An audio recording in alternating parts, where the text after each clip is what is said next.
రాష్ట్రానికి కేంద్రం వాటా పెంచండి అని కోరారు రాష్ట్రంలోని వివిధ పక్షాల రాజకీయ నాయకులు. ఏపీ ఎదుర్కొంటున్న ఆర్థిక క్లిష్ట పరిస్థితులను పరిగణలోకి తీసుకుని రాష్ట్రానికి కేంద్రం వాటాను పెంచాలని 16వ ఆర్థిక సంఘాన్ని తెలుగుదేశం పార్టీ కోరింది. రాష్ట్ర పర్యటనకు వచ్చిన 16వ ఆర్థిక సంఘం చైర్మన్ అరవింద్ పనగారియా, సభ్యులు మనోజ్ పాండా, అన్నే జార్జ్ మాథ్యూలు వివిధ రాజకీయ పక్షాలను కలిసి ముఖాముఖి నిర్వహించారు.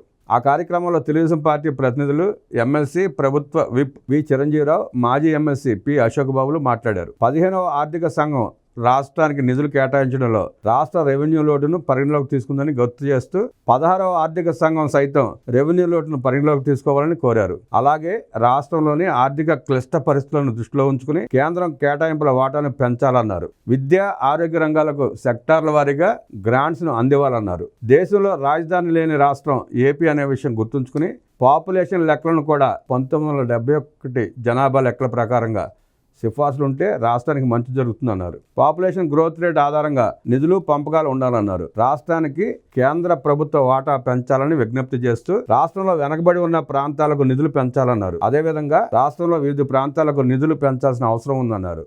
జనసేన పార్టీ ప్రతినిధులుగా ఎమ్మెల్యే మండలి బుద్ధప్రసాద్, బొలిశెట్టి శ్రీనివాసులు మాట్లాడుతూ గత 5 ఏళ్లలో రాష్ట్రంలో అభివృద్ధి కుంటుపడిందన్నారు. వెనకబడిన రాష్ట్రాలకు ఇచ్చే విధంగా ఏపీకి ఆర్థిక సాయం అందించాలని కోరారు. స్థానిక సంస్థల బలోపేతానికి చేయూత ఇవ్వాలన్నారు. రాష్ట్రంలో రోడ్లు చాలా వరకు ఇబ్బందికరంగా ఉన్నాయని వాటి అభివృద్ధికి నిధులు సాయం చేయాలన్నారు. రాష్ట్రంలోని 972 కిలోమీటర్ల కోస్టల్ లైన్ అభివృద్ధి చేయాలన్నారు. రాష్ట్రానికి 90% గ్రాంట్ గా నిధులు అందించాలన్నారు. తాగునీరు, రహదారుల అభివృద్ధికి నిధులు మంజూరు చేయాలన్నారు. రాష్ట్రంలో ఉన్న అన్ని నగర, గ్రామ పంచాయతీలను ఆర్థికంగా ఆదుకోవాలన్నారు. వాటర్ వర్క్స్ నిధులు, జలజీవన్ మిషన్ ఫండ్స్ రాష్ట్రానికి ఇవ్వాలన్నారు. అండర్ గ్రౌండ్ డ్రైనేజ్ వర్క్స్ కు నిధులు పెంచాలన్నారు. బీజేపీ ప్రతినిధులుగా 20 సూత్రాల కార్యక్రమం అమలు చైర్మన్ లంకా దినకర్, ఎమ్మెల్యే ఆదినారాయణ రెడ్డిలు మాట్లాడుతూ గ్రామీణ ఉపాధి హామీ పథకానికి, పోలవరం ప్రాజెక్టు నిర్మాణానికి నిధులు పెంచాలన్నారు.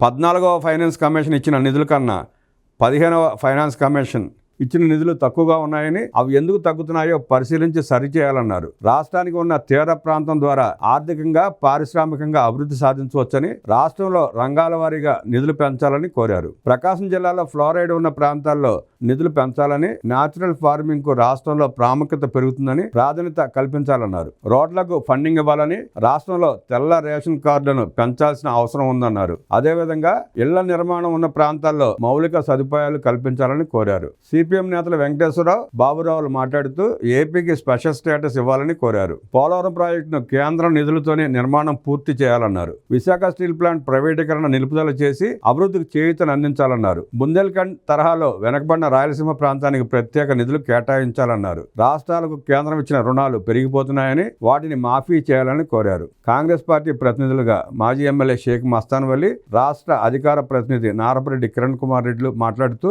రాష్ట్రానికి అవసరమైన నిధులను కేంద్ర ప్రభుత్వం విడుదల చేయాలని కోరారు. స్థానిక సంస్థలకు గ్రాంట్లు విడుదల చేయాలని, పోలవరం ప్రాజెక్టు నిర్వాసితులకు పునరావాసము, పరిహారానికి నిధులిచ్చి నిర్మాణంలో జాప్యాన్ని నివారించాలన్నారు. ఆమ్ ఆద్మీ ప్రతినిధులు నేతి ఉమామహేశ్వరరావు, బాలసుబ్రహ్మణ్యం మాట్లాడుతూ రాష్ట్రాభివృద్ధికి 16వ ఆర్థిక సంఘం తోడ్పాటు అందించాలని కోరారు. రెవెన్యూ లోటును తగ్గించడంలో కేంద్ర నిధులు అవసరం రాష్ట్రానికి ఎంతైనా ఉందని ఈ సందర్భంగా వివిధ రాజకీయ పక్షాల నేతలు